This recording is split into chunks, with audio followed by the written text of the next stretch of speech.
morning. Happy Valentine's Day. That's right. Happy Valentine's. Yes, February 14th, and this is WGTV Today, Wayne Goldsboro Television. I'm Wayne Alley. And I'm Kim Best. Good Thursday morning. Well, happy Valentine's Day. Well, same to you, Wayne. Aren't you so? Look at your shirt, your blouse. That's right. I got Valentine's, little hearts all over it. Yeah, that's right. I don't. No, you don't, but that's okay. But you know. You can still celebrate. Okay, I'm still celebrating. That's Happy right. Valentine's Day to everyone there. Today, on the Almanac, 1929. Uh-oh. St. Valentine's Day Massacre took place. Oh, my goodness. Wayne Alley. I know, isn't that terrible? Yes. I know, it's terrible. Anyway, it was Chicagoland. It happened in Chicago, and you had to see the movie to really get the idea of what happened, because I'm not going to go into it right now. No. Anyway, it was a mess. 1988 it was. Connecticut school teacher Catherine Pollard received official permission from the all-male Boy Scouts to actually become a troop scoutmaster. She had unofficially led her son's Boy Scout troop from 1970 to 74, so she became the first lady female scoutmaster.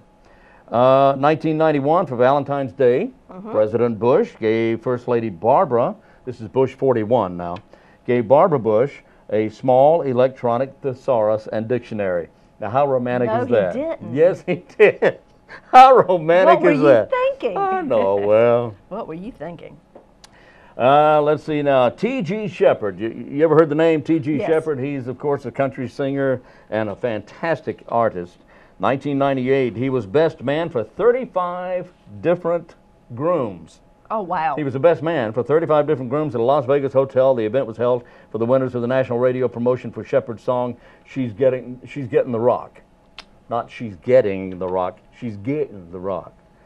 So in 2001, 4 rustlers removed the back seat from a 4-door Russian automobile, and they carried a dairy cow named Mashka. Oh, wow. 40 miles with her head sticking out of the window to a village east of Moscow. Russian police arrested these 4 geniuses, these rustlers, shortly after they sold the hot cow. Mashka survived uninjured. They're in the pokey, in the Russian jail, and there you are. Having a birthday today, one of my favorite actresses, Meg Tilly. She's 52. You know who Meg Tilly is? Yes, I do. Wow. She's 52 today. Florence Henderson. Oh, yeah. What was that, Brady Bunch? Brady Bunch. Brady Bunch. Flo is 78 years today. You know, she is such a talented, she was on Broadway for so many years. That's exactly right. Singer, dancer, she did it all. She can do it all. She still can. Right. Yes, she can, and she's 78 years today. Ken Wall, you'd know him if you saw him. If you don't know the name, he's 55 today. Handsome, kind of a leading character, leading actor. And magician Teller of Penn and Teller. Don't know that one. Penn and Teller. These guys are really wacky, and they're funny, but they're very talented. Penn and Teller. Teller is 64 today. All right, that's our almanac right off the bat. That's right. Right out of the gate. Right out of the gate on Valentine's Day. That's right. But on today's show, what you can look forward to seeing is Wayne did a recent interview with a highway patrolman. That's right. Ken Hutt. There you go. That's right. We have someone in from the Boys and Girls Club to talk about the benefits of the Boys and Girls Club and new things, new ventures that are happening there. Oh, yeah. And we also have a representative from Seymour Johnson Air Force Base to come and chat with us today. Great. So we have a full show, good lineup today, so stay with us. We have lots to talk about. We do indeed. We do indeed. You know, did we talk about the Chinese New Year? No, we have not talked about that. Okay, well, we may talk about that later in the program. We might. How's that? Yeah, and by the way, Happy New Year in Ni Hao in Chinese, and Chinese New Year. This is the year of the what? Snake. Snake. Year of the snake. Right. That's right. Let's see if I can find that information. We'll chat about it. I've got it. Oh. Here we go. Already? Let's see. Yep. Oh, okay. We'll talk about it We'll go ahead now. and talk about it. Okay. All right. It is definitely the year of the snake. The snake can be, this is what they say, fun-loving, charitable, and sexy. What? Are you kidding me? Yeah. Really? There you go. I guess not the snake himself, the people that have the characteristics of the snake. Oh, okay. Well, that makes sense. That's probably the positive characteristics of a snake. Do we have negative? We do. Oh. The snake can also be judgmental, pessimistic, and fickle. Oh. So that's characteristics that people possess that have the traits of a snake. And let me tell you, we'll back up a minute. Okay. The year of the snake are people born in these particular years had these characteristics typically. 1929, 1941, 1953, 1965, that's me. Oh. 1977, 1989, 2001. They are all snakes. Really? All right, now we got to back up. The zodiac it runs at 12 years at a Right. time, and you were born in 1965. You Right. are Obviously a snake. the snake. All right, From now again, Scorpio. what was the positive? All right, the positive was yeah. the snake can be fun-loving, Oh, yeah. charitable, and Yeah. sexy. That's Okay. interesting. Okay. The negative, we can also be judgmental, pessimistic, and fickle, so they say. Really? Well, how about what do you mean, that? so they say? So they say. What do you mean, so they say? All right. Oh, my goodness. Oh, yes, yes, yes. Well, so how did that all come to be? I don't know. It I don't seems- know. Tell me. Well, I'm glad you said that. Uh-huh. It seems that according to legend, Yes. the celebration of the Chinese New Year began with a monster. The monster's name was Neon. The beast would arrive on the first day of the new year and devour crops. It would eat livestock and it would eat people. Now, to protect themselves, people put food outside their doors, hoping that Neon would not attack after eating. Oh, wow. They also used firecrackers to scare away Neon. N-I-A-N. It's not N-E-O-N. It's N-I-A-N. Now, one year, Neon was driven from a village by a child wearing red clothes. So people began hanging red lanterns and scrolls on their windows and doors when the new year began. And then Neon never came back again. Really? He's gone. Wonderful. Neon was eventually, by the way, the legend goes on, Neon was eventually captured and by a Taoist monk and became his ride, his mount. You know, like some people would ride a horse. Well, this Taoist monk rode a monster, Wow. Neon.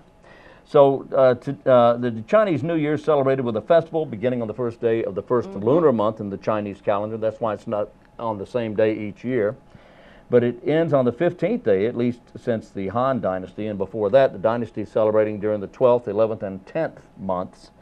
The Neon legend explains the food, the lanterns, and the fireworks, and the monster out in the street.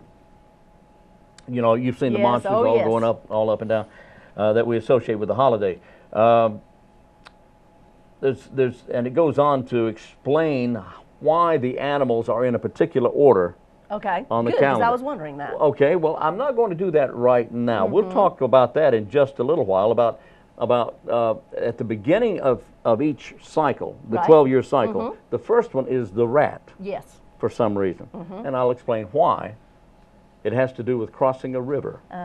Oh. And it was a race as to who would get to the other side first. And the rat obviously won. Well, Maybe. That's just a guess. Actually, he did, but I'll he? tell you why in just Okay. a few minutes. Well, the snake has a lot of good characteristics. Let me tell you just a few of what Wait it a minute, you're symbolizes. backtracking now. I What is it, aren't you? No, it's still the year of the snake, right? Yeah. I can't tell any symbol why Oh, it sure you symbolizes. can, sure you can.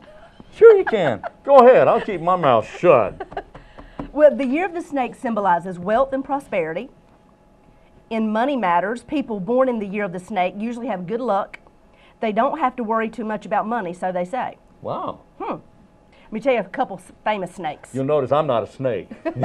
Bob Dylan is a snake. Is he really? He is. Audrey Hepburn, Oh, wow. Liz Hurley, Dean Martin. Wow. Ryan Dean Martin? O'Neill, Brad Pitt, Brooke Shields, Get out of here. Dionne Warwick, Oprah Winfrey. Hey, Oprah, we share the same snake. Kim Basinger. How about that? There's a long list of famous celebrity That's great. snakes. Dean Martin, wow. Dean Martin was a snake. That's impressive. And Katharine Hepburn. Yeah. Very impressive. No, not Catherine, Audrey. Oh, Audrey my Hepburn. friend Audrey. Audrey, your friend. That's friend. right. That's right. Remember, she's a friend of mine. Oh, yeah, and Dean's a friend of mine. Yeah, there right, we go. Dino? That's right. And we'll tell you more about the year of the snake. Isn't that interesting? That is. It's very interesting, Yeah. and it's a lot of fun too. Okay, mark your calendars because coming up, the big agriculture livestock show and sale, the junior livestock show and sale is getting underway. Now, let's see. Now today's Valentine's Day. That means that this coming Monday there will be the beginning of a series of workshops. That's right. At the Wayne Regional Fairgrounds for the Junior Livestock Show and Sale. Now, if you're participating in the show and sale, you need to attend at least 2 of these workshops. And if you have any questions about this, you can call Eileen Coit or Eddie Pitzer. Eileen, of course, is the livestock agent, extension agent for the County of Wayne.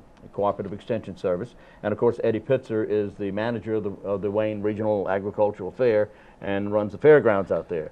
So if you want to be a part of this, that's great. It is a big, big thing. So Yes, be a part of this. And if you want to know how you can get more information about it, call Eileen Coit or Eddie Pitzer. All right? And if you want to play bingo, we've got the opportunity tomorrow night at 7 o'clock at Herman Park Center. The Goldsboro Parks and Recreation will host bingo every second and fourth Friday from 7 p.m. till 9. If you'd like to find out more about playing bingo at the Herman Park Center, call 739-7491. Bingo. Bingo. That's right. And let's see now, Saturday of this week, today's Thursday, that means it's Saturday, there is going to be a blueberry pruning workshop. Now, it's not a prunes berry workshop because it's not. It's a blueberry pruning workshop. And it will feature Bill Klein, who is a research and extension specialist at the NC State University. $10 is all it costs. Starts at 9, goes till noon. It's in the CEFS service building out at CEFS, the Center for Environmental Farming Systems. And if you have any questions about this, you can talk to Lisa Forehand in Raleighwood. And her number in Raleigh is 513-0954. 513-0954. I bet that could be a profitable business if you're interested in I'm sure. growing and nurturing blueberries, because I sure do love them. I was in the southern part of the state a few days ago and noticed all the blueberry processing plants there. It is a big business. It is a big business. I love blueberries. It sure is. Yeah. All right. Let's see. Where do we start? We're going to start with an interview with you and a highway patrolman. Let's find out more about it. There you go.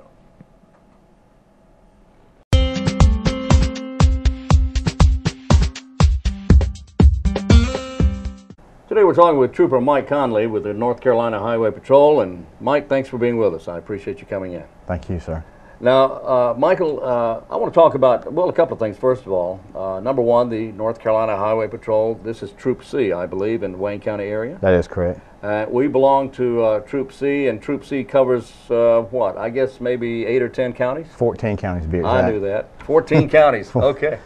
That's a big area. Very. And Wayne County is in about the southernmost part of that particular district, is that right? That's correct. We're on the outer eastern part of the Troop C. All right. Now, some of the concerns that you and I have talked about and some of the other troopers have talked about, some of the biggest concerns of yours and other Highway Patrol folks right now is the move over law. Tell us about the law. The move over law states when you see an emergency vehicle, now it also encompasses DOT vehicles, fire trucks, anything like that. If you see it on the shoulder of the roadway and it has its lights activated, that you need to at least slow down if you cannot move over. So if there's a car, like you're on US 70, there's a car in the left-hand lane, you're in the right-hand lane, at least slow down, come to a decent speed. Still not try to come by 55, 60 miles an hour or whatever. Just slow down if you cannot move. But if you're able to move over, please move over for us. We've had, in a 2-year time period, over 100 troopers hit and 2 killed. In 2 years? Yes, sir. Over 100? That's just with the Highway Patrol. Wow. And they've done everything. We've done different kind of studies, changed lighting on the vehicles, even started putting red lights on some vehicles to see if stuff would change. And Georgia's been doing the same thing too, because they had a lot, and it seems like it's still happening. I don't know what all the others look like, but I think we have some of the sharpest cruisers in the country. I'll have to agree with that. Okay, yes, we sir. really do. I mean, look at that. but now, this is really serious. Now, the law says that on a 4-lane highway, you move to the Left furthest away. Right. If they're in the middle, you move to the right. If they're on the apron, they move to the middle. That's correct. Move to the furthest lane away from and slow down. Yes. And if you can't move over, at least slow down some. Now, this is always the case whether you have pulled a car for a violation or whether there's a problem of some sort, the car's broken down and there's a trooper there helping and assisting, or for whatever reason. The other traffic must slow down, move to the furthest lane away. That's correct. And still, that's the law, and it's been the law for a couple of 3 years now. It has been. And still over 100 troopers have been hit and 2 have been killed. Yes, sir, that's correct. What about a 2-lane road? You just need to slow down. Slow down as much Yes, as you can. And if you, like I said, if you can't slow down in the 4-lane, I mean, if you can move over, can't move over, please still at least slow down. Slow down, yeah. Well, it gets pretty dangerous out there. Yeah, US 70 is pretty packed at times. Yeah. It's one of our busier corridors in this county.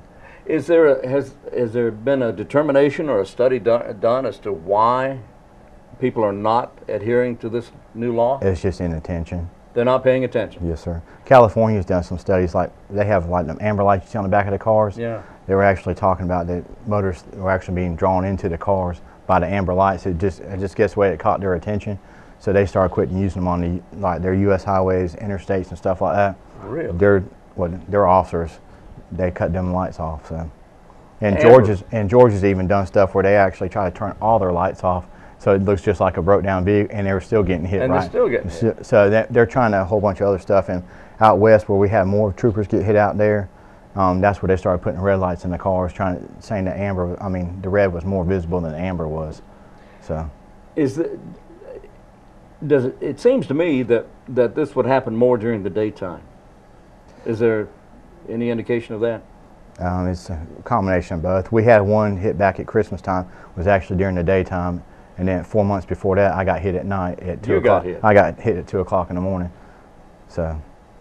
Now, when your lights are on, how can people not see? I mean, you can see these lights flashing a mile away. It's just inattention. Like in my case, when I got hit, when the gentleman got out of his car, I went to go check on him, and he asked me if I was going to call the police.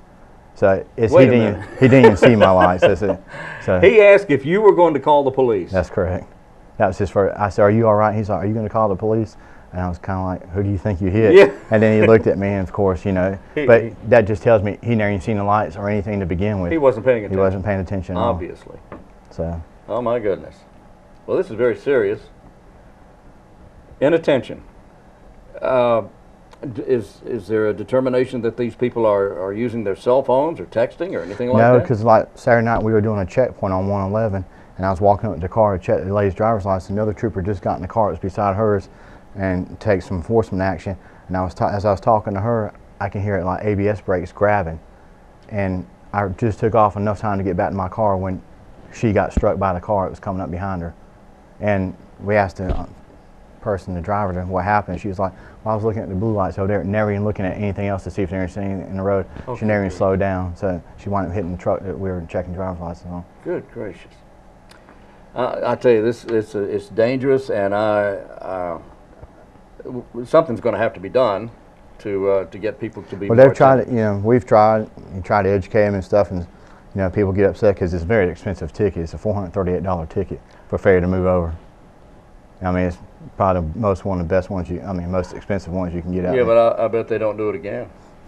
Well, I mean, you even try, and they've trying to erect signs on major highways and U.S. highways and stuff. I've seen them. And it's still, it's still going to take some time. I mean, when you see a blue light, or when you see a vehicle pulled to the side, or if you see a highway patrol cruiser vehicle on the side of the road, please slow down. I mean, that is the law. You slow down, you move to the furthest lane away from that vehicle. And gee whiz, be careful out there. Yes, sir. All right. I want to ask you also about some of the other things that the Highway Patrol is doing right now. What do you need to tell people to be aware of right now?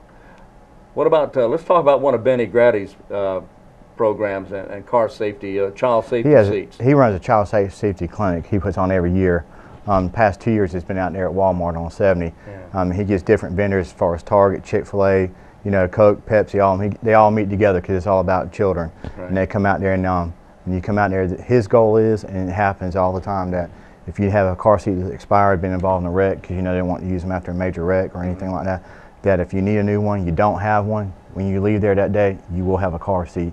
And they have child seat technicians, and it's just not from the Highway Patrol, but it's also from the Goldsboro Fire Department, other agencies, stuff. They all come out, everybody's in partnership, working together. And that's what it's about, and that's the goal, to make sure everybody has a new car seat when they leave that day. Well, I'll tell you, that is a great program. It is. And Benny's done an amazing job. He and Tommy Graham very much involved with that. And our entire Highway Patrol, the local troop, is just doing an amazing job with this. You guys, I think maybe one of the biggest misconceptions about the Highway Patrol is that you're out there to give tickets, and that you're out there to stop people and all that. But that's not the case at all, is it? No, it's not. Why is the highway patrol on the highway? It's, you know, a lot of times it's just to ensure your safety. I mean, yes, we do have to give out citations, and that's appropriate enforcement action we have to take to make sure the roads are safe. But it's like as far as these clinics, and just like we were talking about earlier, now you're going to start seeing troopers at schools.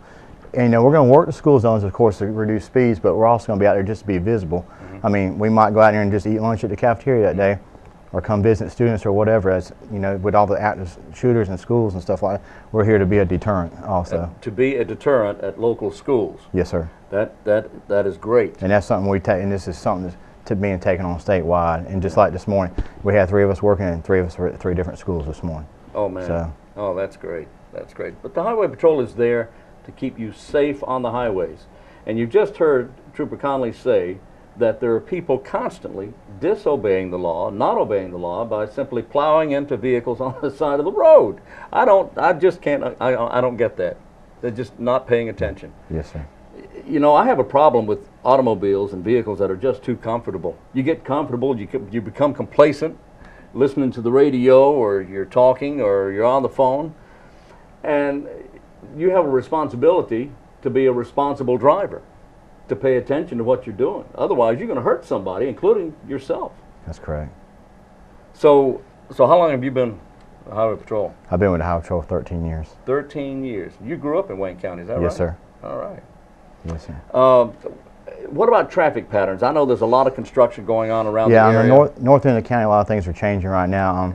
Even on secondary roads, like with Salem Church Road and stuff, they're doing a lot of construction over there where they're bringing a new highway through. Right. Of course, it's NC 44 right now, but once they get it all the way opened up, it'll actually change back to US 70 to bypass. It's going to go around Goldsboro. And the construction also right now is going through Clay Ridge Nursery Road too. So once again, what you're going to see of, and I caution you, when it's cold at night, the deer are going to come out. And of course, with all the construction going on there, and it's a very desolate area, it's going to bring the deer out. I mean, I went through that area the other night, and I could just see eyes glowing all around there. I counted like 12 deer in one section over there. So when it gets cold, just please use caution in areas that are wide open, especially when a lot of new constructions going on. It don't matter if they're just building houses. I believe they're starting a new subdivision up there on Pikeville Princeton Road, and of course it was all wooded area, and now they're cutting all the woods down. So you're going to start, the deer have to go somewhere. They have to go somewhere, and oftentimes they'll end up out in the middle of the highway. Yes, sir. 795 is pretty bad for them right now too. When I see deer, I keep all kinds of hours, and I'm out driving it. But deer only come out. Well, they're out there all the time, but they favor certain times of the night. Yeah, at night when it starts getting really cold. Yeah. The temperature's just like the other night I was working, I knew it was going to get down to 20-something degrees, and I said it's going to be a lot of deer out tonight. And I come down Paytown Road and right over there by the old Best Distributor, and that's where they were standing right there in their front yard, and I was like, and it's almost in the city limits. So I mean, they don't have nowhere to go right now with everything going on. So that's what it is. And what I do caution people on is people are swerving to avoid these deers and everything else. Yeah. And I hate to say it, but we actually train at our training center. Do not do that. I mean, yes, it's unfortunate you have to strike the animal. It's terrible, but you know the chances of you going off somewhere else, hitting another car, jerking the wheel, or hurting yourself by hitting something else. All right, please don't. I mean, it's unfortunate, but you know, you do have to probably strike the animal. It's your best choice. It is, yeah. Well, you don't have a choice. It's the deer. You either hurt the deer or hurt yourself. That's correct. And you have a better chance of hurting yourself if you swerve, possibly losing control or striking another vehicle. That's correct. All right, just think about what you're doing out there. Of course, it's your natural reaction, but still. Sure. Yeah, well, it's not just deer, but anything. Exactly. Dog, cat, or whatever. Trooper Conley, the deer thing there, I try to slow down when I know I'm going through an area where there may be deer, and I've actually seen them out there and blow the horn. Does that do any good? It'll run them the other way sometimes, because okay. literally some areas of the county, if I go around Seven Springs, I will actually tap the siren and stuff when I see them, and I'll make them run off. Oh yeah. So, okay. I mean, I don't want to hit a deer either. So. No, no. But you know, even when we're talking about, you know, like you said, different wildlife, we actually had a bear wreck the other day on 795. Really? And, yes, sir. And so, like I said, the heavily wooded areas are being, you know, torn up now. Right. So, to build the roads and stuff, and it's bringing everything out. And I've been here 10 years, back in this county 10 years in May, and that's the first time I could ever think of a bear wreck in Wayne County. Bear, yeah. Now they're more common down around Jones County and stuff like that, but now it's starting to happen around here. Well, we have wildlife here. We have not only deer and bear, we have coyote, we have a little bit of everything. Yes, sir. So, yeah. Look, it's great having you in. I appreciate you coming Yes, by sir, and talking with us. What if somebody needs Highway Patrol? How do they contact the Highway Patrol if there's a problem? If you need Highway Patrol, the best way to easy is star HP, star 47. Star 47, star HP on your cell phone. And it'll go to one of the communication centers.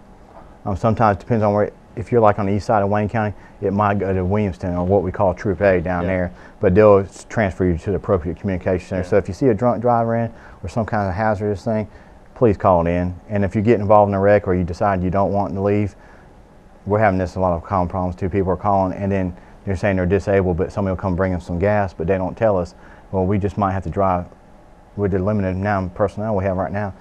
You know, state budgets, everything shortfall, we might have 2 troopers working and he might just drive 25 miles one way to come check on you and you've left 10 minutes ago. So I ask if something happens like that and you already get back on your way, please call back and just let them know so they can cancel that trooper and we can be somewhere else.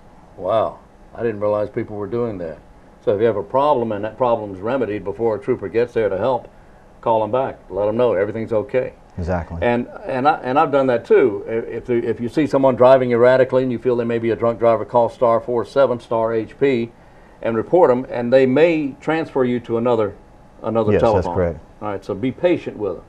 I mean, we're talking about people who are out here saving lives. But if you see one like that and they're drunk and they're running 80, 90 miles an hour, please don't try to stay up with them and risk your own safety. Oh, gracious. We ask, you know, don't violate any laws by doing that, but if they're driving 30, 45, yeah, please try to follow them and don't turn off, because sometimes we'll have a trooper and he's coming flying across the county to get there, running blue light and siren, because we consider it a continuous hazardous violation.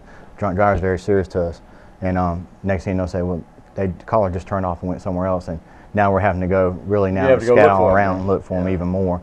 So just give us the benefit of the doubt. Yes, we are short-handed, but we'll do the best we can with the resources we have on hand. Trooper Mike Conley with the North Carolina Highway Patrol. We appreciate you being in the studio with us today, and come back soon. Yes, sir. Thank you. Thank you.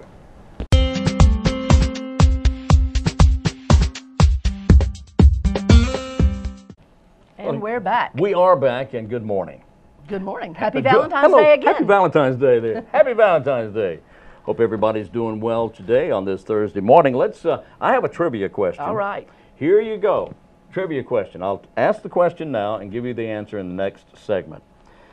It's about 2 women. Okay. Nellie Saunders and Rose Harland.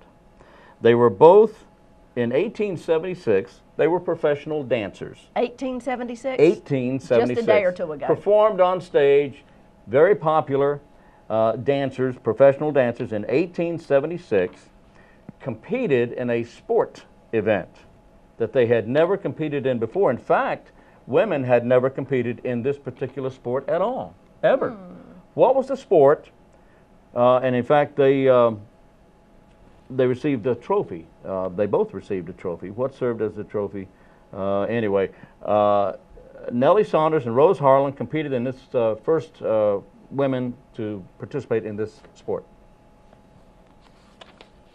Competing, they competed against each other. Okay. Was it something strange like the long jump? No. No, not at all. Not that, no. You know, because I figured they could, you know, arabesque across. Arabesque? Yeah, why not? Arabesque? That's right. What does that mean? Oh, They can jump really far. jump really far. Arabesque. I like that. That's right. Sounds like a country. Well, it's not. It's a dance move, but that's I am okay. from Arabesque. How do you do? So you'll tell us the answer later. I'll give you the answer later on. Yeah. All right. All right. What was the competition? The sports competition. We'll have to think about that. Think about that. Well, While this we weekend, arabesque. that's right. This weekend, we need to go see Two-Eyed Titus. That's Oh, yeah. taking place right there at the Paramount Theater. Yeah. Friday, February 15th at 7:30 p.m. The cost for adults is $12 and $10 for seniors and students. A Center Stage Theater will perform this, and a local gentleman, Mr. McClendon. Gene McClendon. Gene, I went blank there for a minute. Gene McClendon wrote this, and I just spoke with him recently, and let me tell you, it sounds like it's going to be out of this world. Got to be. You know it will be. He wrote it, so you know it's going to be It'll funny. be funny. It'll be funny. It'll be funny. That's this weekend. If you'd like to find out additional information, call 583-8432. Two-Eyed Titus. Oop, where'd you go? Oh, there you are. Yeah, she went blank again for a moment. You're so funny, Wayne. Stop You're that. so funny. The Next Step Fair is a transitioning learners of all ages event. Starting at birth and going to the age of 21, anyone in that age group can participate. The Next Step Fair strives to help make transitioning smoother at any age by being a key source of information and connections to community resources and services for children and youth with special health care needs. Now, this is February 26th. And it starts at 10:30, and it's to be held at the First Pentecostal Holiness Church, which is at the intersection of Highway 70 bypass and the other highway there. What is that other highway there? I'm sorry, I wasn't paying attention. I wasn't listening to you. I went blank. Wayne Memorial Drive. Yes. Yes. That's it. I don't know what I was talking about. Anyway, no, it's the Next Step Fair at the corner of Highway 70 bypass and Wayne Memorial Drive at First Pentecostal Holiness Church. Yes. Again, that's February 26th. Starts at 10:30 to 1:30. They break and come back at 4:30 till 6:30. Anyway, you can call Dr. Heidi Austin at the Health Department. Innovative Approaches is her organization, agency. And she's at 731-1236, 731-1236. There you go. Okay. Seymour Johnson Air Force Base Library is hosting a career readiness test on Tuesday, February 19th from 1 o'clock until 4 o'clock p.m. It'll be in the computer lab at Seymour Johnson's library. It says February career readiness testing. They're doing the work keys test. You will get a certification, which is called the CRC, Career Readiness Certification. It's going to be offered 5 times in February. The Wayne Occupational Readiness Keys for Success, that's WORKS, program will provide testing sessions all different times and all different dates. You can find out all this information on the Chamber of Commerce's website. Let's see, because they sponsor this as well, and Wayne Community College. Both places will list this. Wayne Community College will also offer certifications for this CRC. Oh, there's a long list of dates that they'll offer this in their computer lab. But for more information, if you're interested in this certification, you can call 722-1123 for more information about the CRC certification. Wayne Community College can give you a lot of details on that. And that is such a great program. It certainly is. It is a great program. It gets you started, and in fact, it kind of gives you a little advantage. A head start. A head start in careers. So go for it. That's great. Well, according to Chinese legend, yes, when the system of which animal goes first in the Chinese New Year and Chinese calendar, or zodiac rather, when the system was created, 13 animals argued about who got to be first in the cycle of years. Either the Jade Emperor or the Buddha, or one of those folks, depending on where you hear the story, decided that a contest was the only fair way to settle the matter. So the animals would race across a river and then be placed in the cycle in the order they finished on the other side. The 13 animals gathered on one side of the river and they jumped in. The rat was a poor swimmer. Rats couldn't swim. Poor swimmers decided that the best way to get across the river was to ride on the ox's back. Oh, wow. Well, the ox, apparently just not real bright, let the rat on his back. And as soon as the ox crossed the river, the rat jumped off his back, and in a photo finish, the rat touched the shore first, and that means that the ox came in second. And which animal are you? Do you know which animal you are, Wayne? I'm a rat. Wayne is the rat, and Kim is the snake. Well, we need to get some details on what they say about the rat. To get first place. So you cheated and got first place. That's what it sounds like. I know it sounds like that. But the ox was not really qualified to place anyway. But anyway, came in second. Anyway, the tiger, not far behind was the tiger, which had a harder time fighting the river's current than the ox, but was just strong enough to finish third. And then the rabbit arriving fourth, explaining that it had planned to cross the river by jumping from one stone to another, but halfway across, the rabbit hopped onto a floating log and then was almost swept downstream. The log somehow washed up on shore, placing the rabbit fourth. The dragon, which flew across the river, came in fifth. The gods were very curious as to why a mighty flying dragon did not come in first place. The dragon explained it had to stop to make rain for the earth. a likely story. On the way to the finish line, the dragon saw a rabbit clinging to a log and decided to do a good deed and blew the log ashore. Well, wasn't that nice and Wasn't that kind? nice of the dragon? That was a nice dragon. The snake and the horse. The horse came galloping up onto the shore, only to be surprised by the sight of the snake, which had hidden itself wrapped around the horse's hoof. Well, how about that? So we're sneaky. So we both cheated. We're sneaky. The startled horse fell backwards into the river, allowing wow. the snake to finish 6th, while the horse placed 7th. The ram, the monkey, and the rooster then came ashore together after helping each other across the river. The rooster spotted a raft, and I believe Barbara's a rooster. You think? Yeah. The rooster spotted a raft at the start of the race and agreed to share it with the others if the others rowed. So if you guys will row, I'll help you across with this raft here. Yeah, the gods placed them in the order they stepped off the raft. Then there's the dog and the pig. The dog, which was supposed to be the best swimmer of the bunch, came in 11th. Wow. The dog explained that it was so far behind because it had not had a good bath in a while. Yeah, that makes a lot of sense. That makes a lot of sense. Yeah. And he decided to take one while he was in the river. I mean, why not? I mean, there was the soap and the towel, right? The pig, which finished last, also got held up when it got hungry during the race and stopped for lunch and a nap. Well, there you go. Okay. The 13th animal to start the race was a cat. The cat was last. The cat, in fact, there's only 12, but the 13th animal was a cat. Now, why didn't the cat place? Well, the cat was also riding on the ox's back. But the rat, however, the rat pushed the cat into the river. Now, how can a rat, a little tiny, well, I don't know how tiny they are, but a rat push a cat? Hey, you're looking at a rat. I know, you know. I hear you. What can I say? All right. This is why cats, to this very day, do not like rats. They do not like water. Okay. So there you go. All right. Well, thank you, Wayne. That Just was thought interesting. Well, that's the Chinese zodiac. That's right. And Happy New Year. Happy New Year and Happy Valentine's Day, all wrapped up in one day. All wrapped up in one.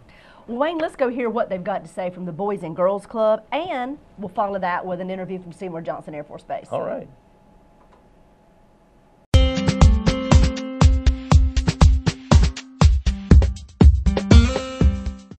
Joining me today is Jo Heidenreich from the Boys and Girls Club, and she is the Development Director. Welcome to the show. Thank you. Glad to be here. Well, you've got something mighty special to promote with the Boys and Girls Club, don't you, Jo? We do. So tell me about it. Okay, this is our big fundraiser. I'm with the Boys and Girls Clubs of Wayne County. We have 4 units, 3 of them in Wayne County and 1 actually in Johnston County. Tell me where they all are, if you don't mind. We have one that's the Northern Wayne unit in Fremont, a unit in Mount Olive, and the unit in Goldsboro is on Royal Avenue. That's the one most people in Goldsboro are familiar with. Right. Yes. And we serve, between all 4 of the units, we serve over 1,600 kids a year.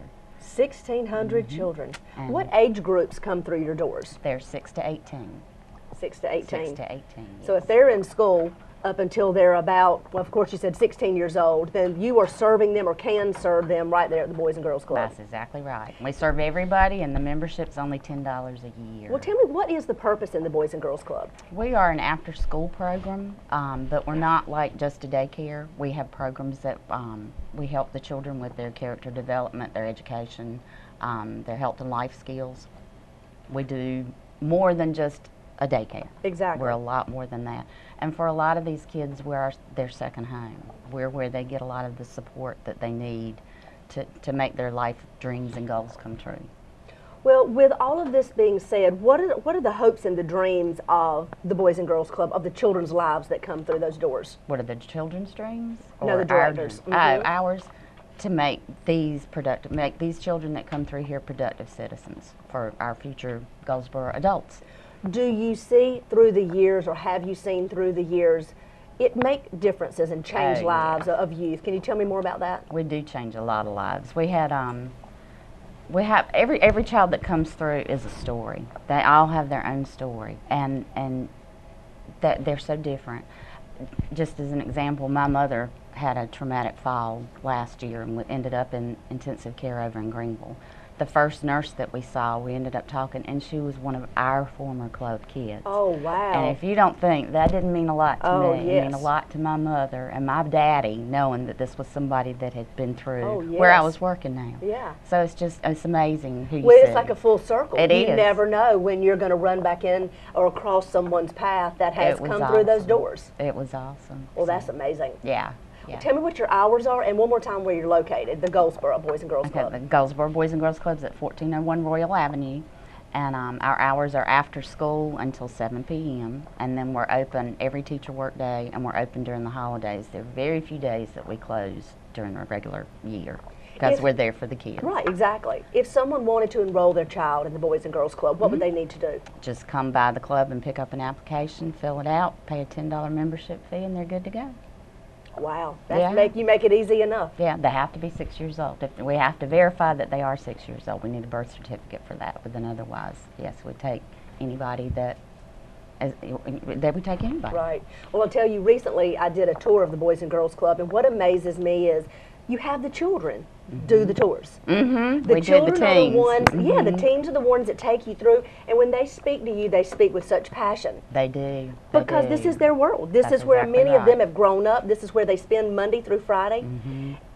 And they're very proud Yes. of their environment and the things that you all continue to bring to the table for these young children. We actually got a grant right before Christmas from Payless Shoes, which enabled us to go buy 200 pairs of shoes for 200 kids.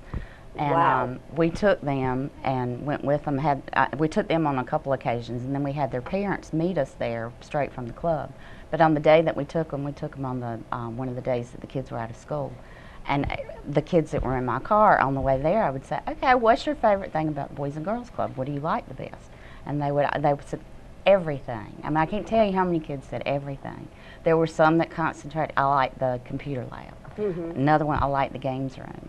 Another one said he liked being in the drumming up character, which is our drum line. Yes, your drum line. But there were several of them that just said everything. There's nothing I don't like about the club, and that that speaks Wow. for itself. It absolutely does. It does. And I know you all have it's not new anymore, but a teen center. Yes. That is just for that age group, for them to have some privacy and some time away from the younger children. And we had it remodeled and updated just a little bit. So Yes, yeah, you we've did. got that going. Yes, Sure you did. You did. have a director of New that. teen center director, yes, Anthony Teachy. Yeah, Anthony's been on the show. Well, you all are doing great things over there. Well, thank you. You are welcome. Well, tell me about the Pig in the Park. That's your big event coming up. Yep, this is our big annual fundraiser. This is our 4th year. The first year we did it, it started out kind of like a barbecue and a one-day event, and we thought maybe we'd have 500 to 1,000 people show up. We had 2,500 the first year. Wow. And it's grown to last year we had over 5,000. My goodness. It starts off with a barbecue cook-off on Friday night. We have up to 25 teams in 2 different divisions. One division is what we call the NCPC, and it's North Carolina Pork Council sanctioned. The winner, the top 3 cooks from that can go on to the state championship. We pay for the winner to enter the state championships. That's part of their winnings for winning in that division. Then we have what we call a backyard division for those people that don't cook all the time and just wanna want do to it for see the how love they're of competing yeah, and cooking. and to be called the best backyard cook in Wayne County. Of course. That's a great title to Yeah, have. yeah. So that starts off Friday night, and then we have some events downtown. We're doing it in conjunction with the Downtown Goldsboro Development Corporation Right. and with Goldsboro Wayne Travel and Tourism. They help us out with this event. Then on Saturday, the event itself is from 9 to 4, and we're still looking for vendors right now and for barbecue teams and for sponsors. So if somebody wanted to fill one of those categories, what would they need to do? Call you all? They could call us on the number 735 2358. That's okay. That's okay. Or they could go to our website. We have all the sponsor forms on our website, and that's piginthepark.com. Wow. Tell us what the dates are for Pig in the Park. Pig in the Park's going to be April 13th on a Saturday, and we're hoping the weather's going to be beautiful. Oh, well, it let's was keep our fingers last crossed. year. It was beautiful last year. And which park is it in? Where's it It is held? in Old Waynesboro Park. Waynesboro Park. Which is a perfect, Wow, it's a perfect yes, it venue. is. We're about to outgrow it as large as we're getting, but it's a Yes. great venue, and we'd love for everybody to come out to it. Wow. Okay. So if people are interested in whether you want to be a cook, whether you want to be a Vendor vendor or sponsor. or a sponsor, you can go to the website. You can give Call you a the call, club. or you can stop by. That's right. That's right. And we'd Wonderful. love to have anybody. So now, to be able to come to Pig in the Park, Doesn't cost a thing. The only thing that we ask is that you come and you buy a $5 barbecue plate. And you get barbecue, slaw, a vegetable, and a roll. $5. so Can't beat it. Well, you're exactly right. So what can people expect other than the great food? We have music. We'll have the Mighty Saints of Soul band, which is a beach top 40, my husband, playing from 12 until 2, and then we have a country band playing from 2 to 4, and that's Blake Kearney Band, and Yes. I think part of them are Mhm. actually out of He's a local Pikeville. boy. Mhm. Another local group. We'll have a gospel group before that, and then our drumming up character group will perform at 11 to kind of that's great. open up the music part of So it. lots of good music, lots of good food and barbecue, and lots of good fellowship. Yep, and we'll have a kids area for the kids to play too. Great. So Give them the date one come more time. April 13th at Old Waynesboro Park. April 13th, Pig in the Park. Put it on your calendars now. We want to see you there.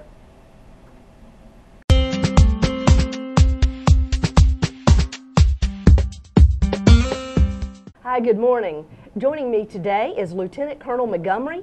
He is the director of the 4th Fighter Wing Inspections, or the Warlord. Welcome to the show. Thanks for having me. We are so glad to have you on board telling us what's happening with the 4th Fighter Wing and with your inspections. Tell me what your title means. Well, like you said, I am the director for 4th Fighter Wing Inspections. Everybody on base calls me the Warlord, and basically what I do is I ensure that the wing is ready to deploy to support our nation's military taskings. We do that through a couple of different aspects, one of which is operational readiness exercises and operational readiness inspections, and they basically test our ability to deploy and employ in a hostile environment and in a contested and degraded environment. So we do that through the exercises periodically, and then we've got a big inspection that's coming up in March. That's what I'm hearing. Well, you've got a mighty big job. It sounds like sitting on your shoulders. Can you tell me what an ORE is and what's the purpose of an ORE? Well, an operational readiness exercise is really what the 4th Fighter Wing uses to ensure that we're prepared to deploy and employ. We have folks that are on base that set up the exercises. We try to do them quarterly. We've been doing them a little bit more frequently as we get ready for our big inspection. But basically, we take the wing through a 5-day exercise. We deploy to a simulated location. So we deploy airmen, cargo, and the aircraft. And then we set up and we operate for a period of time where we employ the aircraft, we fly them, we bring them back down, our maintainers fix them, we reload the aircraft, and then we go up and fly again, all while we're operating in a contested environment, either for chemical, biological, radiological, or nuclear. Oh my goodness. And are you prepared for that before you go, before you Yes, leave for the mission? Yes, ma'am. Okay. Obviously, all this is simulated, so it's done at Seymour Johnson. But what this does is this tests our readiness, and it demonstrates our ability so that if we're called, we can deploy and we can enact whatever our senior leaders ask of us. And be ready for any situation Yes, that may ma'am. arise. Well, tell me, why is training so important, or specific trainings, why are they so important? That's a great question. The easiest way to explain that is the differences between what we're doing now and what we might be asked to do in the future. Obviously, we've been engaged for over a decade, Right. And we're pretty good at what we do right now. But we don't know what tomorrow's fight is going to bring. So what we do is we try and simulate as best that we can what we would expect the enemy to bring to the table. So we simulate that through the exercises that we have, and we try and prepare ourselves for the unknown, really. We'll take a scenario and we'll build it up. We'll have an opposing force that simulates against the blue forces that we have at Seymour Johnson and try and prevent us from achieving our goal. All with the idea that if we can operate in this environment, we're going to try and make it as difficult as possible, so that no matter what we see when we actually get deployed in real world, that we'll have at least had 1 or 2 opportunities to practice it. Every time I hear you all talk about what you actually do, it absolutely amazes me. It really does, that you do this as a job every day, and that you protect our entire world. I mean, you protect the United States, you protect Goldsboro, North Carolina, you protect our state.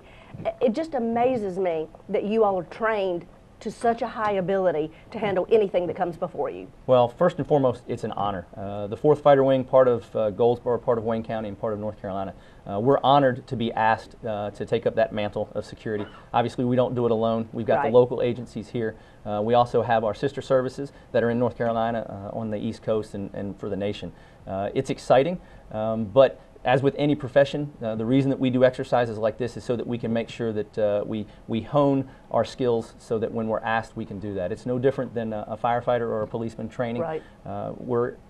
We're excited that we get to do it every day. It's a lot of fun, but it is serious business, and Right. we take it very seriously. Right. Well, you mentioned inspections are coming up. Tell me why are these inspections so important and what role do they play? We've got a big inspection that's coming up the first week of March. ACC, our parent command, Air Combat Command, is going to come down and they're going to evaluate the 4th Fighter Wing's ability to do like what we just talked about, to deploy airmen, cargo, and aircraft to a simulated foreign location and then employ those airmen and aircraft and be successful in the mission that we're tasked against. The reason it's important is because not only does it give us an opportunity to demonstrate our capabilities, but it also shows our senior leaders that we're ready, if they make the call to the 4th Fighter Wing, that we can do the mission that they're going to task us So with. you've proven yourselves before you're actually called to duty. Yes, ma'am. Obviously, we practice a lot, but if we get the opportunity to do that, we want to make sure that our senior leaders don't have any concerns about putting us into battle. First, we want to be the first ones out the door. We want to be the first ones on the ground so that we can get the mission done. Goodness.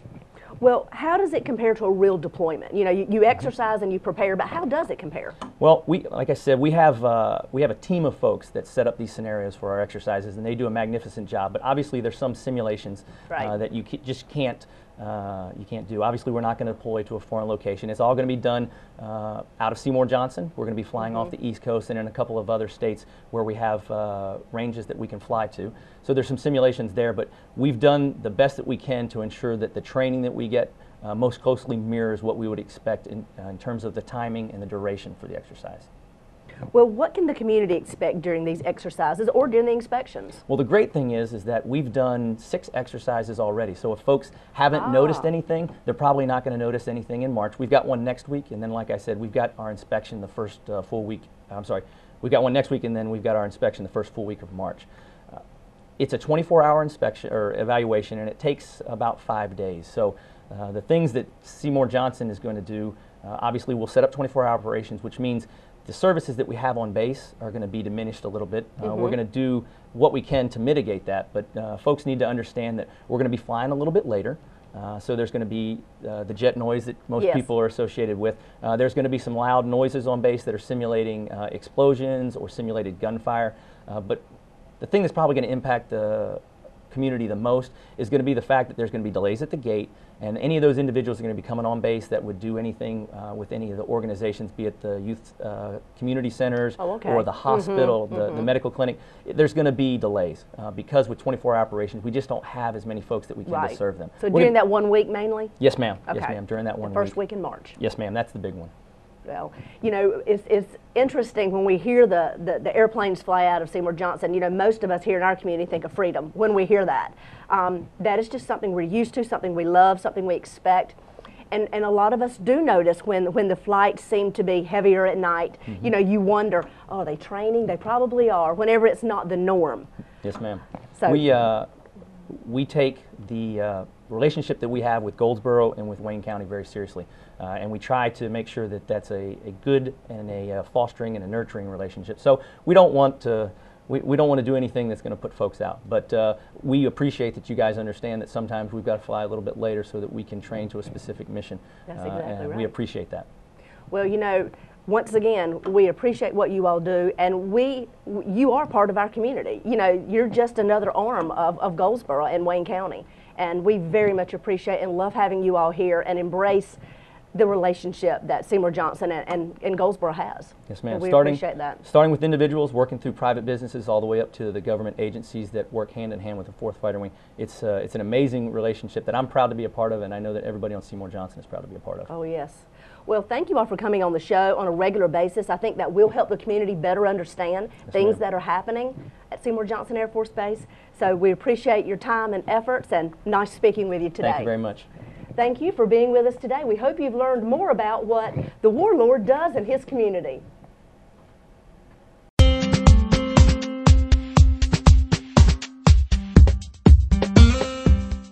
We're back on WGTV, Wayne Goldsboro Television. Thank you for being with us. This is Channel 10. Unless you're not watching on Channel 10, it's another channel, Channel 99. There you go. There you go, in the northern Wayne County. That's the U-verse, folks, AT&T's U-verse. And if you're watching on Channel 10, you're watching on Time Warner. Regardless, we Exactly. thank you very much for being with us. You can also catch repeats during the day at when are the repeats? At noon, at 5:30, again during the evening hours, and or you can go to our YouTube site at That's waynegov.com and GoldsboroNC.gov. goldsboronc.gov and exactly waynegov.com. There you go. All right. I asked a trivia question a little while ago, and the trivia question was, back in 1876, Yeah. professional dancers Nellie Saunders and Rose Harlan competed in the first ever women to compete in this sporting event. They competed against each other, and what was the sporting event? And the answer is Can't wait to hear. boxing. Really? That's right, boxing. And the winner received a silver-plated butter dish. Well, there you go. Saunders, it was actually a boxer's wife. She also won $200. The match was held in New York City, 1876. They started boxing each other. I mean, it was Dancers they didn't were just in a start. boxing competition. Yeah, they were dancers, so they knew how to Maneuver. and dance around the ring. That's right. There you They go. put on a show while they were boxing. I'm maybe. sure they did. I'm sure they did too. A little song, a little dance. There you go. And there's more to that I'm not going to repeat right now, okay? That's right. Okay. All right. What do we have? Let's see. The Arts Council of Wayne County has something going on. What is that? Monday, February the 25th at 5:00 p.m. They are having pop arts portraits. What? Pop arts portraits with Lou Ann Smith. Oh. Children between the ages of 14 and 18 will create and we've talked about this before, an Andy Warhol Oh, yeah. type painting. It's a series using a photograph of themselves. So you bring a photograph of yourself, and they will teach you how to paint just looking at that particular photograph. Oh.